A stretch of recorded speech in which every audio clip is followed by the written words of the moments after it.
session to be extremely interactive. So please put in into your chats the questions, and we will try to address them as much as possible. And also, towards the end of the session, we do have a gift for you. So please stay back. Even if your videos are off, even if you are on mute, even if you are cooking at home, driving, traveling, just listen to this information that we have today to share with you. Right. Let's begin. Now, we all know that women have created successes. If you look at the Fortune 500 list, if you look at the academicians, if you look at journalism, in different areas of work, the success chart of women has risen almost by 18% over the past year, over the past couple of years, actually. Education levels have improved, everything has improved. We are not um, ranking the charts as much as we would like to, but there's definitely an improvement. We're successful, yet there are also these massive amounts of studies and reports and news about their mental and emotional health. Now, stress is more in women than in men.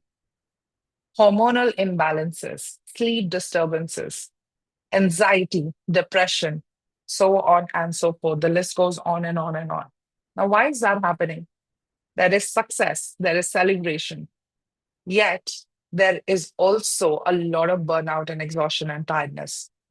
So, putting the two together, success is also coming with a lot of burden, a lot of baggage, and a lot of self depreciation emotionally and mentally, right? The known struggle. This is not something that is unknown, that is something silent, that something is invisible. Women are prone to mental and emotional stress more than men. It's to do with the biology, it's to do with the psychology, it's to do with physiology. One in four women have been reporting to have sleeping disorders. Sometimes the sleep is good quality. Most of the time, there is a lot of mind chatter that is going on, or you keep breaking your sleep. And when you wake up in the morning, there is tiredness and there is irritation. The body doesn't feel well rested. There was a study that was done among the female executives, and 57% of them said that they do experience self doubt and anxiety upon assuming leadership positions. Now, what does that mean? Have you any one of you heard of imposter syndrome? Imposter syndrome is essentially that I have been given this position, I have been given this promotion. Now I have to prove that I am worthy of this promotion. It feels uncomfortable being in the spotlight. And we'll discuss more about that. Lack of work life balance, of course. I don't think most of the women, especially in India, even understand the concept of work life balance because moment their work gets over in the office, the work at home begins for them. So, no balance. Of course, the body has not had the time to rest. The mind has not had the time to rest. The soul has not had the time to rest. Now, more than half of the women population have been reported to suffer from hormonal imbalance. PCOD, PCOS, a lot of eruptions on the skin, skin getting much more haggard easily, hair fall, one of the biggest stomach issues, irritable bowel syndromes, and other sort of hormonal imbalances that are being reported. Why is that happening? Now, these are the things that we know about. Now, what are the silent struggles?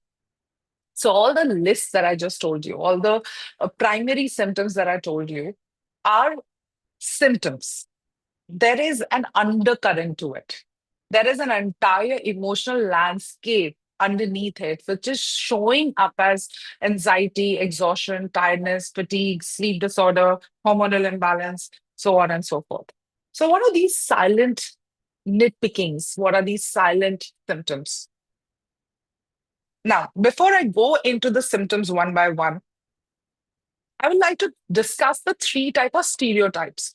Now, you may resonate with them, you may not resonate with them, but you'll definitely know a person in your life, in your career, in your jobs who resembles this. Now, this is not an exclusive list. This is just to give you an idea of the sort of three categories of people. The first of smart women, right? So, the first category of a smart woman is the overachieving perfectionist. She is one of those women who have grown up in a house being celebrated by everybody. A girl who started doing well in her exams in class one, class two. She was very chirpy, she was very bubbly, and all the parents, neighbors, teachers, relatives is like, ये लड़की बहुत अच्छा करेगी, ये लड़की बहुत ही बढ़िया करेगी, देखो अपने भाई से भी ज्यादा इसके मार्क्स आते हैं. And she grows up, trying to meet up or match up to that expectation क्योंकि एक benchmark set हो गया है, right? She grows up, she starts excelling in everything. She is doing everything that would make her parents proud. So as not to let down her teachers, her parents, her relatives, whoever has celebrated her as, somebody who has achieved great, right? पढ़ने में कितनी अच्छी है, दिमाग कितना तेज है. But secretly, she fears she is not good enough. So she constantly needs to prove that she is excelling every single time. So she is one of the women who does cannot allow herself to fail. She has not been given a choice to fail. So she keeps constantly raising the bar, leaving no room to celebrate herself. Now, after that first incident that happened in her childhood when she was celebrated, कि कितने अच्छे marks आए, कितना अच्छा किया इस लड़की ने, हमारी बेटी है, कितनी इंटेलिजेंट है. But after that point, she has not stopped. She has not paused. She has not had the choice to take a break. She constantly needs to not let them down. So she constantly needs to excel, win, be successful. So there is no room to celebrate. So success feels like a moving target instead of a milestone. There's never this feeling that, okay, yes, I've achieved it, good. I'm going to take a vacation. I'm going to celebrate myself. I'm going to treat myself. It's almost like, अच्छा ये हो गया ना? Okay, अभी next क्या करना है? What else needs to happen? Where else do I need to go? अच्छा ये promotion मिल गया है, अभी और क्या करना है? अभी इस job के लिए और भी अच्छा करना है. Now I have to prove that I am good enough for this job. I'm perfect for this job. Now, how many of you resonate with that or have met people or personalities who are like this? The overachieving perfectionist. Write in the chat, please. Okay. The second category is the invisible powerhouse.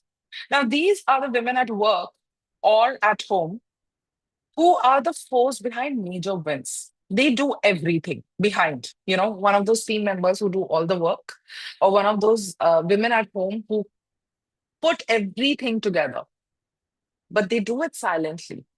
They never talk about it, and they never get the recognition for it. They hate being in the spotlight. So women like this, who know they can handle everything, who are very strong, very powerful, but moment you put them in the spotlight, they will hate it. They hate judgments, they hate rejection. All they want to do is just stay behind the screens and do all the work. कि मुझे छोड़ दो, मुझे सामने मत लेके आना. I don't want to take the responsibility. I just want to sit back quietly and silently do all of my work. Now, a woman like that, she feels less than even after doing everything for everyone. That is this deep-seated feeling of मैं कितना भी किसी के लिए कुछ भी कर लूं. No matter how much I do, what I do, I'll still feel less than everyone else. You know, Symptomatically, a woman like that would sound like, no, you are all better than me. You're so good. You're so brilliant. मैं तो इतना नहीं हूँ. I'm not that. Like ये मेरे में कम रह जाता है. मैं ठीक से बात नहीं कर पाती. मैं ठीक से कम्युनिकेट नहीं कर पाती. मेरी इंग्लिश अच्छी नहीं है. मेरे में इतना कॉन्फिडेंस नहीं है कि मैं सामने आगे चल के बात कर लूँ. मैं पीछे से बैठ के काम करूंगी. Like I would like to stay behind the work. Now, any any in the chat, anyone in your life, do you know who resembles that? Mothers, masis, chachis, friends, neighbors, teachers, colleagues, bosses. Please write it in the chat. So I know that, you know, I'm hitting some nail, right? The third category, the third stereotype is the burnout people pleaser. This is very close to the good woman syndrome. A good woman syndrome is I have to be a good daughter, I have to be a good wife, I have to be a good woman, I have to be a good friend, I have to be a good granddaughter, I have to be the goody gum gum. So she will never say no to anything. She will do everything in her power to prove that she is a good person, a good daughter, a good wife, a good friend, a good colleague. So she says yes to everything. She puts everyone else first, sacrificing her own needs and well being. She's emotionally drained. She's stuck in a cycle of pleasing, proving, and performing. And now, what has happened as a result of doing that over the years? She's forgotten what she likes, what she dislikes. Have anyone of you seen Lapata Ladies? In that, there is a particular scene where the mother-in-law is sitting and discussing something with the bahus, the daughter-in-laws, and suddenly she says that, "Oh, I used to love this dish. I have completely forgotten after getting married what I used to like, what dishes I used to like." Now, these are the women who have given in so much into either their relationship or work or career or society that if you ask them that, okay, what would you like to eat or what would you like to wear or where would you like to go? They go, oh my God, that's too much. Like, aap mere liye decide kar do. I can't pick up anything from the menu. Please, can you decide it? They almost start feeling anxious when you ask them what is it that they would like to do and what is it that they don't like to do. Why? Because they long back gave that power away to anyone and everyone to please. Now, that's not necessarily a bad thing because that's a part of her coping mechanism. That's how she survives. But what is the result of that? Slowly and steadily, complete diminishment of your own existence, tiredness, exhaustion. Your body starts to give up. So, women like these, not just limited to the three categories of women that I just described to you, all three of them have the smart woman syndrome. What is a smart woman syndrome? Let's look at the seven symptoms. Number one is the worthiness trap. And we will go over these symptoms one by one and do an exercise at the end, which will kind of cover all of them. We are not going to do a very heavy exercise, very easy, fun to do, simple, something that you can carry back home and do it for yourself after the webinar is over. So, the first symptom, the worthiness trap, control fixation, lone wolf burden, shadow mask, success love trade off, masculine mirror effect, and the invisible load. Now, there is a reason why we've made these terminologies so complicated. It is to override your conscious mind and start to trigger and bring up things from your subconscious mind up to the surface. So, now when we are discussing these symptoms, see, not all of them might resonate with you. Drop the ones that don't resonate with you. But the ones that resonate with you, please go in deeper. Please do analyze with the tools that we are giving you and the information that we are giving you today to work on those. The worthiness trap. Exactly like I was telling you about this girl who was smart, intelligent, who parents felt that ये हमें शायद गरीबी से बाहर निकालेगी, ये शायद हमें प्राउड फील कराएगी, या ये शायद हमारे पूरी reality change कर देगी. That sort of expectation. Now this girl was stuck in a worthiness trap, like a loop. So constantly she needed to prove her value, her competence, and her success. It's one of those things that अगर जो job नहीं कर रही है तो कोई value नहीं है. अगर जो सिर्फ घर पे बैठी है या फिर अगर जो सिर्फ घर पे खाना बना रही है then उसका कोई वैल्यू नहीं है. So unless you are working for a big giant corporate like Google, you have no value, right? So the worthiness trap is all about constantly needing to prove your value, your competence, and your success. Now, what is the underlying belief there? Why do you feel the need to prove? And proving is this constant energy of movement. कि ये भी करना है, ये भी करना है, ऐसे भी करना है, ये भी करना है. अगर जो ये नहीं किया तो, oh my God, I'm going to collapse. It's like that jittery feeling. It's that anxious feeling. It's that feeling that if I don't do it, like I'm going to lose it. What is the underlying belief? Or what is the universal principle guiding that? We always prove the opposite of what we believe to be true.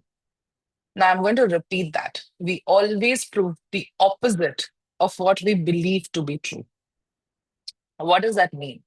So, somewhere internally, if I have a belief that I'm not good enough, only then I will put every effort from every cell of my body to prove to the world that I am very good. I'm very competent, I'm very intelligent, and I'm very smart. Proving energy is always opposite of what your true core underneath subconscious belief is. Let's have a look at this. So, the opposite belief and what we are trying to prove. I want you to be very present with what you're proving in your life. Right?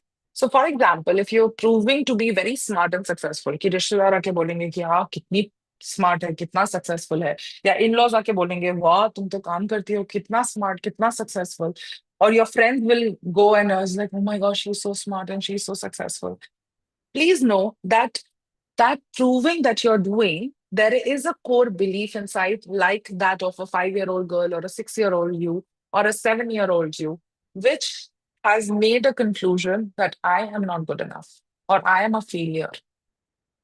So that nobody finds out what I think about myself, I have to put up this really big, brave front. Why? Because none of us like being vulnerable. Because the last time we were being vulnerable, we were asked to either shut up or deal with it on our own, or were called a sissy, or whatever else judgment that came through. So we are like, okay, this is not good. Admitting to yourself that you're a failure, you're not good enough, or crying over this is definitely not good. Let's hide it. And in order to hide it, I have to put up a brave front, a defense, a coping.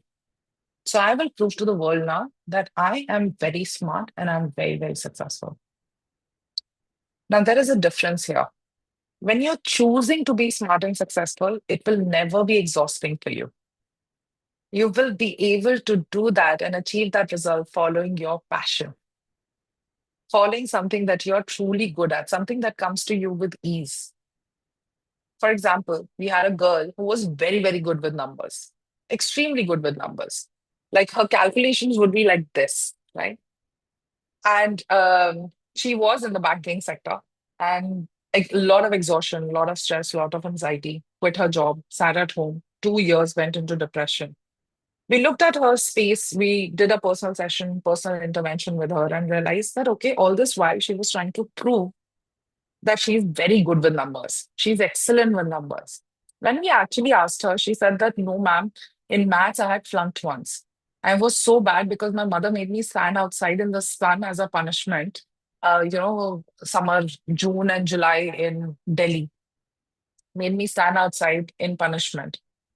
And I decided that I cannot ever allow myself to fail in maths. I don't like it. I hate it. I don't get it. So I have to work doubly hard to prove that I'm very good with numbers. I can do banking. I can be, and she did. She did all of that. She proved her point. But at what cost? At the cost of her exhaustion, at the cost of even losing money, at the cost of going into depression and having a breakdown and a meltdown. Now, at the same time, a girl who is actually truly very good with numbers, something that comes very naturally to her, if she chose to be in the banking sector or anything related to the numbers, she would flourish.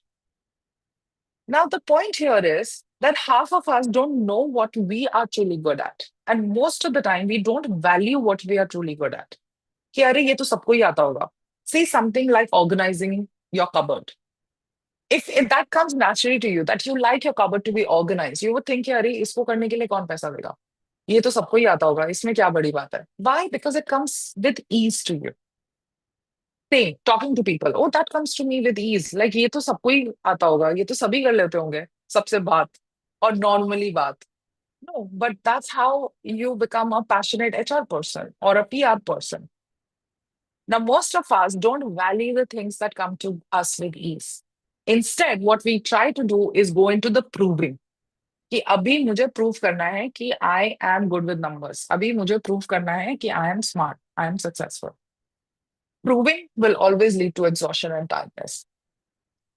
Choosing what comes to you with ease and following it as a passion will always bring you abundance, resources, a lot of ease, and a lot of joy. Let's look at the second belief. I am a selfish person. Now, if ever you have concluded that about yourself at any age, even if you are 70 years old, or 50 years old, or 15 years old, or a 5 year old, oh my God, I'm such a selfish person, then you will prove to the outside world that you're very nice and very good. The goody gum gum, a chashni jaisa meeta, right? Why? Because we prove the opposite of what we believe to be true. And now the funny thing about these beliefs is they don't have to be true. So this belief that I'm a failure, I'm a selfish person, I'm not good enough can be someone else's judgment in your space. It's like किसी ने बोल दिया या teacher ने बोल दिया तुमसे तो कभी ये होगा ही नहीं. तुम तो बिल्कुल ही निखट्टू हो. वो judgment I have absorbed and locked in my body as my belief. अब मैं उसका opposite proof करने के लिए कोशिश कर रहा हूँ and I am failing constantly or I am getting tired or I'm getting exhausted or I'm getting like हो क्यों नहीं रहा ये हो क्यों नहीं रहा सक्सेस क्यों नहीं आ रहा है. Right. So I would like you to take a minute and I would like you to write down anything who you are trying to prove and what are you trying to prove. Vis-a-vis your career, in your relationships, vis-a-vis your finances, what are you trying to prove and who are you trying to prove it to? I would really like you to do this exercise with me right now because God knows that after the webinar is over, nobody's going to do homework. So let's take a couple of minutes and write that down. Now, in the column next to it, write down the opposite belief. So if it's smart and successful, I'm a failure, nice and good, it's selfish, whatever is the opposite belief of that. Awareness is half the battle won. In another 5 minutes, you can pretty much identify what is your core issue, which is creating blocks in your life, which is creating mental issues in your life, emotional issues in your life. So let's do that exercise. Write down what are you trying to prove and who are you trying to prove it to. So, for example, I'm trying to prove to my father that I've made it, or I'm trying to prove to my husband that I'm worth investing in, that I'm worth giving money to, or I'm worth loving. I'm trying to prove to my boyfriend or my girlfriend that I'm worth loving. I'm very lovable. So, when you're trying to prove that you're worth loving, the opposite belief is I'm unlovable. Please write done in the chat so that we know some of you, half of you have done it. Before marriage, I was first category. After marriage, second category. Yes, yes. Love these terminologies. Thank you, Namrata. I want to financial independence, but primary for myself. Good. We're going to talk about money as well. So, opposite beliefs about money. Money is scarce. I have to work very, very hard to get money. And what are you trying to prove with your money? So, one of the things people try to prove with money is like, अरे नहीं है हमारे पास पैसा. हमसे तो पैसा खर्च हो जाता है सारा. Or I spend a lot of money. I cannot hold money. I cannot save money. Whatever money comes in, I kind of, it goes out. So what are you trying to prove with the money? I don't understand money. Or I don't want to deal with money. I don't want to even look at my bank account. The opposite belief is money is scarce. I am good with money. Or the other way around. So what are you trying to prove? Who are you trying to prove it to?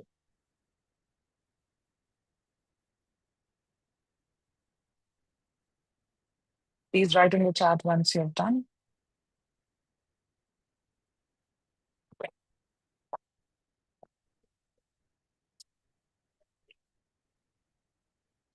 Like, are you trying to prove to the world that you're a very confident person, but inside you're very nervous?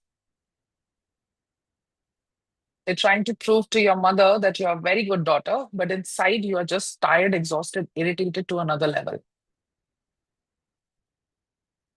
And how many of you here are trying to prove that you love the other person, whereas you are just like, I'm done.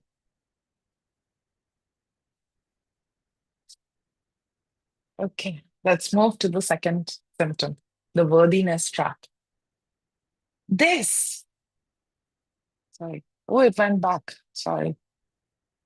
The control fixation, the second symptom, and one of my favorites. So, control fixation is all about living in the fear of judgment, fear of failure, fear of unpredictability. This is one of those traits or characteristics wherein you need to know everything that's going to happen tomorrow. कल rent का पैसा कहाँ से आएगा? कल क्या होगा? Like, what if, like, I people who go for travel and in the itinerary, they need to know where they're going, where they are staying, how much are they spending, where they're going to eat. Like, they need to know every single aspect of minute to minute of their day that's going to come tomorrow. What I'm going to wear tomorrow. Like, if there is any amount of unpredictability or uncertainty, they start to get extremely nervous and panicky. So the micromanagers in your office, ये कैसे होगा, ये कैसे होगा, ये list ऐसे, alignment ठीक नहीं है, कैप्स में नहीं है, अभी तक ये चीज क्यों नहीं हुई, वो चीज क्यों नहीं हुई. The control fixation, anyone that you know of has a control fixation. They need to know what is happening, where it is happening, when it is happening, all the time. Right, कहाँ गए थे, like for example in relationships also, women were like, कहाँ गए थे, क्यों गए थे, क्या पहन के गए थे, क्या खाना खा रहे थे. All of that comes from an underlying fear of unpredictability, a fear of uncertainty, a fear of failure, and a fear of judgment. Lot of fears all clustered together gives you the symptom of being a controller. Control almost is a fixation for you, right? It's like you can't control it yourself. Now, here is the funny part about that. Now, more you try to control, more you are setting up for failure. The more you try to overcome your fear of judgment, more you are setting yourself up for judgments. Now, how many of you have experienced something like that? That more you are trying to avoid other people's judgment, suddenly one incident would happen and you will be in the spotlight and everybody would judge you for exactly what you were thinking, that I don't want to be judged. Suddenly that you are in the spotlight and everybody is thinking exactly or saying exactly what you were scared of. Why does that happen? Because what you resist will always persist. It's almost like a universal law. Whatever it is that you're trying to resist, if you're trying to resist failure, then that's what will show up. If you're trying to resist poverty, more of financial loss will show up. If you're trying to resist loneliness, a lot of people will betray you and a lot of people will leave you or abandon you. A simple universal law is whatever it is that you're resisting very strongly out of fear will become bigger and bigger and bigger, and somewhere or the other in life, it's not necessarily it's going to happen all the time or it's going to happen tomorrow or it's going to happen 5 years, somewhere along the line it will happen and you will suddenly kind of collapse under that, like almost like a shock. Now, this is the second symptom of a smart woman syndrome. So, if you have that control fixation, this is what you're setting yourself up for. What you're resisting will keep on persisting. The third is the shadow mask. It's like having the confidence, the courage, and the energy levels to slay a dragon through the day. You are like the boss lady and you are like the boss woman or the boss man. I don't know. I can't see the participant list, so I don't know if there are men in this webinar. But it's like being this really powerhouse through the day. And then at night, when everything shuts down, when you are back home alone in your room, you break down and you are in your most shattered of the clothes, one of the oldest of the clothes. And you feel the shame, you feel the guilt, and you feel your vulnerability. But you will never dare to express that. You will never dare to express that in front of anyone else.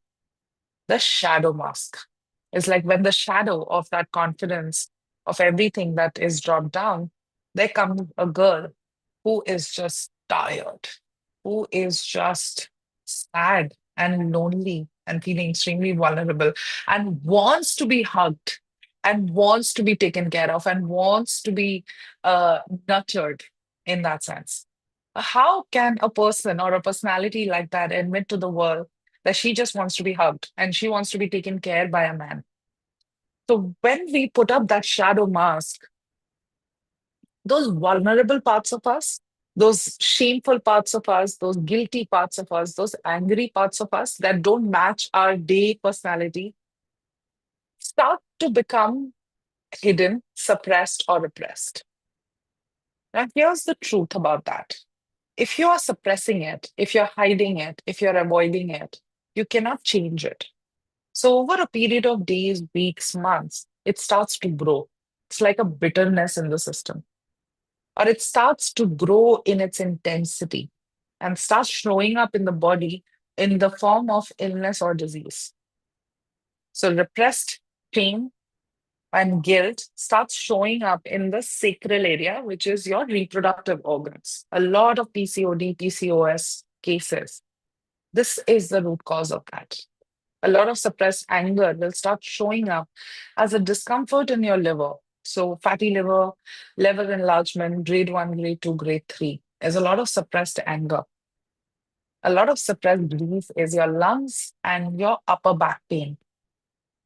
A lot of suppressed lies, the lies that we tell ourselves or the lies that we hear from others will start showing up in your throat, cough, voice change, discomfort, so on and so forth. So your body starts to bearing the brunt of what you're hiding. Because if you keep hiding it, you cannot change it. The last three symptoms, the success love trade off. Now, how many of you here have already concluded, decided, experienced that या तो success मिलेगा या तो relationship मिलेगा? Like one of them will get compromised. If I follow my passion, if I do my job, if I do something that I would really like, my marriage is going to suffer. I'll not be able to give time to my husband, my in-laws, my mother, my child, none of them. Or if I put in too much effort into my family, into my child, into my husband, into my relationships, my work is going to suffer. Then I can only do say 9 to 5 ka job or a part-time job or a work from home job. I cannot have both. I cannot have a successful relationship and a success at work. How many of you have experienced that, felt that at some point or the other you had to compromise between one or two? We had a very interesting case over here. It was actually my colleague. This was during when I was working for a political think tank, and she had this belief that it's either or. या तो relationship होगा या तो success होगा या तो family होगा या तो मैं काम ही कर पाऊंगी और सक्सेसफुल कर पाऊंगी एंड लाइक वो झक के मेहनत करना होता है ना like 18 hours I can put it and work towards my promotion and do incredible work in my office, or I can take care of my parents. So she was not married at that time. And somehow, because of this belief of her, she kept manifesting situations which will ask her to make those choices. As compared to us and all the other colleagues in that team who never had any such belief or a conclusion कि नहीं दोनों में से एक ही हो पाएगा. So we were not manifesting any of such situations. So every time she was given a project to lead, she had to go up on the stage, she had to prepare her academic research papers, she had to speak. Something or the other in her family would happen and she would be called off. So she had to choose to be on the limelight, presenting her work, presenting her research, doing the presentation, or be at home taking care of the family. So either the father will fall sick, or घर में कुछ झगड़ा हो जाएगा and she would be called back home, or the mother will collapse. Something or the other every time kept happening. And I was just thinking about that a couple of weeks back, and I realized that, oh my God, it's because she had already concluded that, judged that, and she believed that to be true. She kept creating or manifesting situations like that to reinforce her own belief. See, didn't I tell you? It's always success or relationship. It's either or. You cannot have both. You cannot have both. Now, how many of you feel that you cannot have everything? You cannot have a good body, a good relationship, good career, good success. Ki, how many of you have already concluded that? And you keep attracting situations and people in your life who will reinforce that belief of yours. Now, that is one of the most problematic symptoms of a smart woman syndrome. We are too smart for our own good. The other symptom is a masculine mirror effect. Now, masculine mirror effect is when women try to become masculine in order to fit in a male dominated society. Of course, coping mechanism, defense mechanism works for some of us to survive in the field. But what happens slowly and steadily, we start locking those characteristics in our body. And again, PCOD, I don't know why, for the people who are here, I keep going back to PCOD and PCOS, is an increase in reduction in the estrogen levels and increase in testosterone. It starts with your emotion, then it goes to your belief, then it goes to the electrical frequency, and then it gets you know shown in the form of an illness or disease in your body. So, this masculine mirror effect, everywhere that women think that we have to be very masculine. And what are these masculine traits? Being aggressive, like being outward and being non democratic and being a little authoritative. They're typical masculine traits. What are the feminine traits? Intuition, creativity, democracy. Like women like taking decisions in a democratic manner. What do you think? What do you think? What do you think? What do you think? Okay, this is the best possible solution. We don't play on our key traits. We mirror or we try to mirror our bosses, our fathers, or any other authority figure. We feel ki, yes, this is the person who has authority. He has gotten it right. I'm just going to copy them. I'm just going to mimic them. And you start losing your feminine side. You start losing your power as a female to be able to conduct, hold, create, generate, and institute change. So masculine mirror effect is also something that we've seen in smart women who are successful, who are in leadership positions. There are very few women who have maintained their feminine side, who have held on to their feminine side. They have not mimicked men in their field, in their industry, and being able to create the success and abundance and pretty much like out created everybody else. And this is not to say, in effect, that women are wrong who are mirroring masculine traits. It is just to say that there is another different possibility, which will allow a lot more ease for you, for your body in your own life when you step into your authentic self. Right. And last and the most important is the invisible load. Remember the story I was telling you about the girl who was the smartest in her family and she kept falling into different traps as she went along. Now, from that age, she's been carrying the expectations, projections, and judgments of her entire family. Now, imagine carrying, and especially in the proving part, also, like I was telling you, that it's not necessarily that you believe yourself to be not good enough, you believe yourself not to, or to be a selfish person, or you believe yourself to be a failure. It could also be other people's judgments, expectations, and projections that you have absorbed like a sponge and trapped it and locked it into your body. Now, that is the invisible load that you are carrying. This is the most dangerous thing, or this is the biggest reason why you're not able to change your current situation, why you're not able to change your anxiety or depression or stuck feeling, stagnant feeling, caged feeling, because you cannot change what doesn't belong to you. If you're carrying someone else's judgment and you've made it yours, you're carrying someone else's expectation, you've made it yours, carrying someone else's projection and you've made it yours, locked it into your body, you will never be able to change it. You cannot change what doesn't belong to you. Why is that? Like कोई आपको gift देता है या आपको बोलता है कि वो ये चीज बहुत संभाल के रखिएगा. What do? You take care of it more, you guard it with your life, right? You don't change it because you know one day you have to return it. Now, most of us have forgotten to return their judgments, expectation, and projections. And the next exercise, I'm just looking at the clock also. I think we are running out of time. So I'm going to quickly take you to the exercise that will allow you to let go of this invisible load that you're carrying. It may be because of this invisible load, the judgment, projection, expectations of others, that you have been stuck in a proving trap, that you have become a control freak, that you have, been balancing between love and success, or you are mimicking a masculine person in your life or something that you have seen abroad. So, what if we would do like this one entire exercise, which is what I like to call a 7 minute energy reset? So, we have exactly 7 minutes, and I'm going to give you this one particular tool, which is very simple. Easy to do. You can do it even sitting in during the break in your office, during the break of your college, university, in the morning, at night. And this is to just remove all the negative thoughts, feelings, and emotions you've been carrying from other people. It could be your parents, grandparents, teachers, neighbors, anyone you meet, not meet. These judgments, expectation, and projection that you're carrying from other people is what is making you heavy, drained, locked, stuck, stagnant, which is the primary reason for the entire smart woman syndrome. So, who all are ready? Can I get some yeses on the chat, please? Whoever is attending, whoever is over here, can I get some yeses, please? Are you all ready? Are you all ready?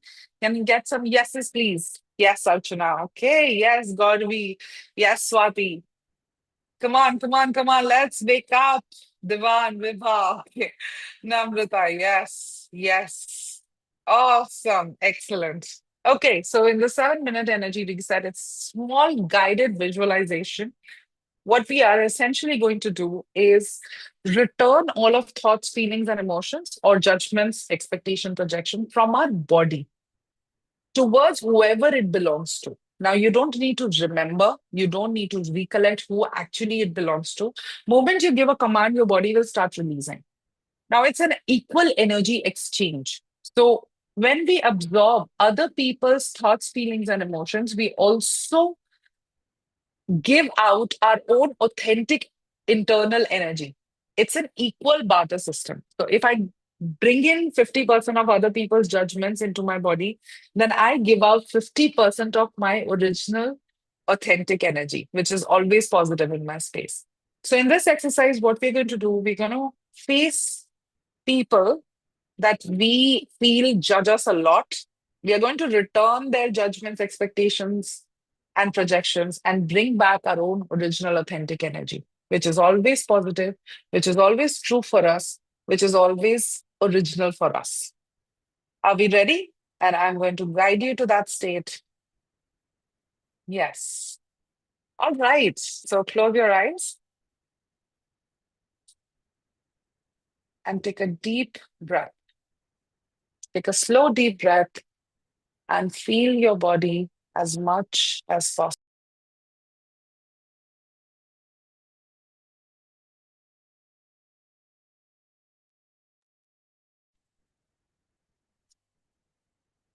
Be very present with your body.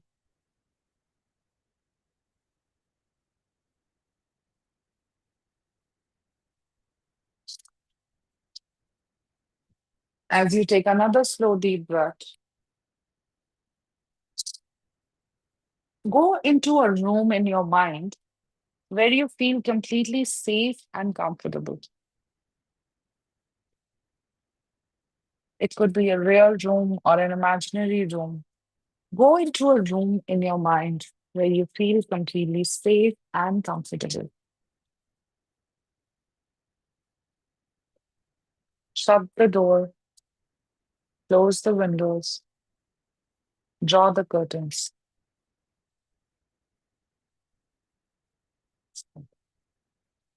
Now sit somewhere comfortably facing the main door.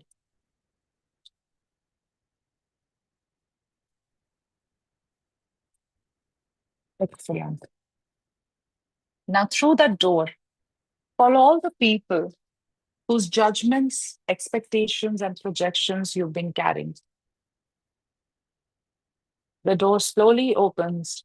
All those people could be your childhood teachers, parents, grandparents, relatives, friends, bosses, mentors, whose expectations, projections, and judgments you've been carrying in your body.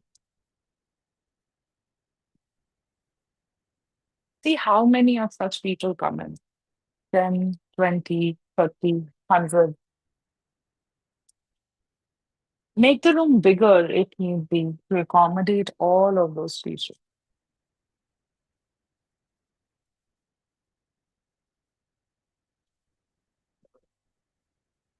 Now, as you face them, express to them fully and completely everything that you haven't been able to say to them physically. The more honestly you express to them, the better you will heal and release.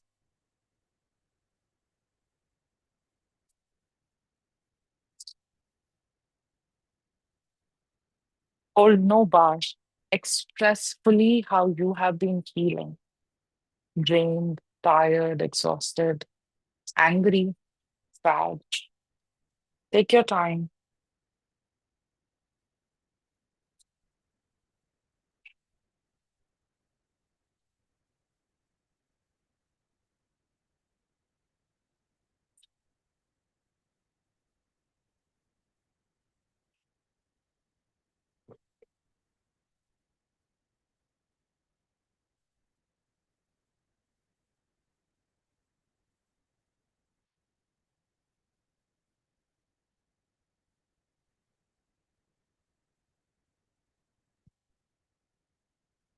And now, as your body is facing theirs, give a command to your body to release all their thoughts, feelings, and emotions. Release all their judgments, word by word, line by line. You will see it leaving your body in the form of light, vibration, objects, words, or any other way that comes naturally to you.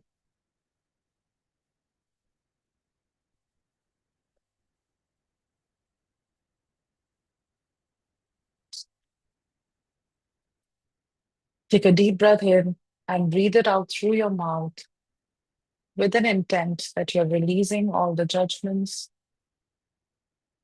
all of the expectation, and all their projections.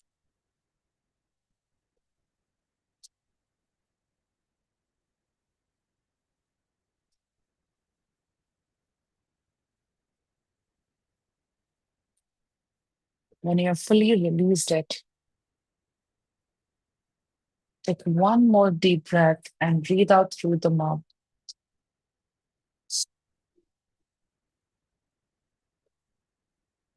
Once again,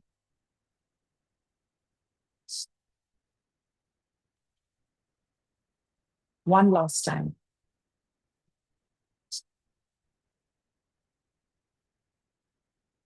And now bring back your original authentic energy that you lost to them. See what is coming back. Is it your joy? Is it your ease? Is it your confidence? Is it your clarity, freedom? You will again see it coming back in the form of light, vibration, objects, words, or any other way that comes naturally to you.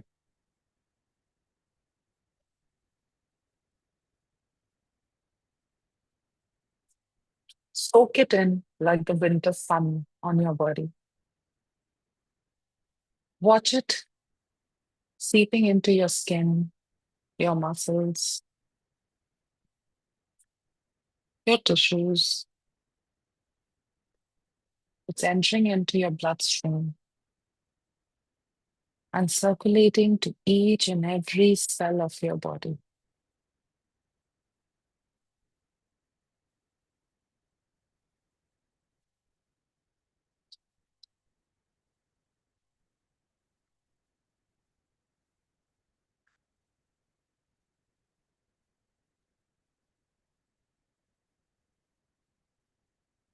Fully anchor this original authentic energy.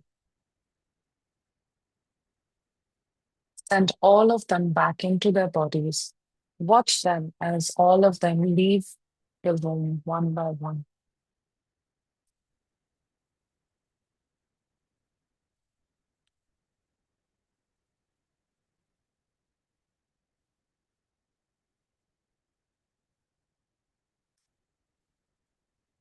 And from that healing room, come back in the here and now with 100% of your consciousness. Start wriggling your toes, your hands. You can rub your palms.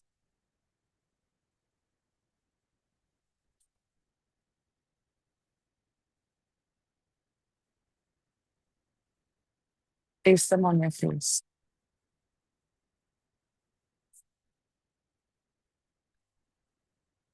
And come back in the here and now.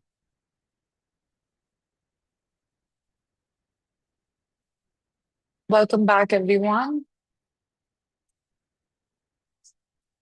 So, this is an exercise that you can do every single day for 30 days continuously with anyone who's bothering you, anyone whose judgments are scaring you, and any judgment or expectation that feels heavy for you. Okay, is everybody back? Can I get some yeses on the chat, please? Yes, yes, yes. Is everyone back? Yes. Great. Thank you, Felicia. All right. So that's the kind of information that I wanted to give to you that will help you bring more clarity into what is happening in your life. Why is it happening? Why are you feeling drained, tired, exhausted? Why does success feel so heavy for you? Or why does even wanting to have success feel so heavy for you, feel so limiting for you? And I hope this information was really helpful. We have a small self evaluation quiz. If you would like to know if you're silently struggling,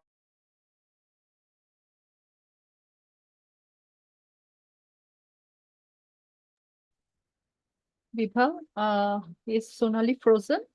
Yeah, she's frozen. Yes, she is frozen. Okay. I have posted the quiz link. Yeah, you know what we can do till the time she comes in, as it's already 6 p.m., we can launch poll 2 because I think, she has come to the end of the session, what I understand. Sure, I'll launch the poll. Yeah, let her join back and we can give her another, couple of minutes time to her.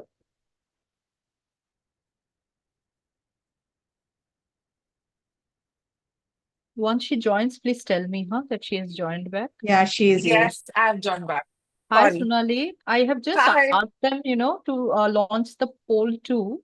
And then, Yeah. after 30 seconds, we can again, complete your session.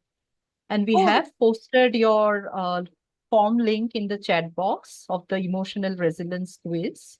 And thank the you. end of the session, we will gift the participants the gift which you have, up your Yes. sleeve today. Can I share my screen till then?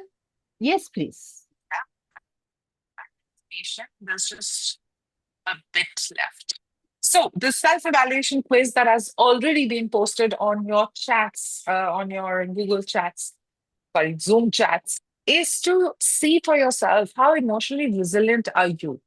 If at all any of these symptoms kind of is affecting you, bothering you, and you can do that test for yourself. And here is the key to that. Now, if you have scored, a score will appear at the end of that test. And if you are in 90 to 100 range, empowered, emotionally resilient, you don't need to, you can continue doing work on yourself. You're doing excellent. If it's 74 to 90, then you're stable, but you need a little bit more information, more tools to strengthen that resilience. If you're between 55 to 74 or below 55, there is an overwhelm in your space from time to time. And it would be a very good idea to seek intervention right here, right now, before your body starts to get affected, before you have a burnout completely, right? And below 20, definitely urgent support needed. And that is where we are here to offer you as AFH, as a collaborator of AHS, and as a mentor of a part of the mentoring team of AFH. We have a special offer for all the AFH members and whoever is joining us today in this webinar. Our session, usually a personal one-on-one session, is 7,000 rupees. It's a 1 hour session, it's a regression session. Each session is equivalent to almost 3 months of psychotherapy. It's that powerful, it's that strong. So one intervention can give you a lot of clarity and heal a lot of parts of you. And today, with AFH for this particular webinar participants, we are offering a discount of 1,500 rupees. So if you use the code AFH while you're registering for the session cost will come down to 5,500 rupees. And this will be a personal session with me. We will be doing regression session. We will be going to the root cause of whatever your issue is, repairing it, healing it, and integrating that part of you. So thank you again, AFS, for giving us this platform and the opportunity for connecting people who this could help. And the links are on the chat, I think. Yeah, the book here links are on the chat. Again, use the discount code AFH to avail the discount. Now, this link will only be active for the next 24 hours. So if you need to book the session, you need to do it within the next 24 hours. After that, the session price will go back to 7,000. All right. And that's pretty much the end of the webinar. I had a lot more to share, but we have completely run out of time. It's 6:05. If there are any questions that you would like to ask, I'm here to answer them while you do the poll and while you do the quiz. So let's wait for that to happen. Any questions, anyone? Anything that you would like to ask? Any experience? Okay. Anybody would like to share the experience of doing that exercise? Anything that they saw, anything that they felt? You immediately feel very lighthearted, Sonali. Physically, you feel that, you are, it's like a shift of burden, a load has shifted somewhere, and, you feel very lighthearted. Physically, you feel light. Mentally, physically, you feel light. Yeah, As if, you have given up a lot of your yeah, worries, anxieties, and you have, yeah, parted ways with them. correct. Yeah. I did this exercise well. The first time I read about it, I experimented with it, explored it. I did it for an entire year every day. Wow. And everything changed. So my entire body changed. Like Mm. if you look at my photograph 2008 to now, it's like they're two different people Change. completely. Yeah, yeah. Even my bone structure has started undergoing change, and I was like, what just happened? So And it it's just is 7 minutes, it's not even 15 minutes less. or half an Yeah, hour, yeah, less than 10 yeah. minutes. No, because it was from my experience, a lot more complicated exercise become very hard to follow up on a day-to-day routine. Like you forget after 21 days, you get bored. You are not Yes, able to do that. So absolutely. something easy, quick, potent, powerful is Yes. always, always helpful. Yes. And it hardly, it need not be in a particular place or Yeah, time. Wherever yeah, you have time, you can just go there yeah, and do it. yeah, yeah. So it's 6:06 and we are at the end of this session. Sonali, as usual, heartfelt thanks from the bottom of our hearts, so that you could take out time from your schedule and be with us today for our community.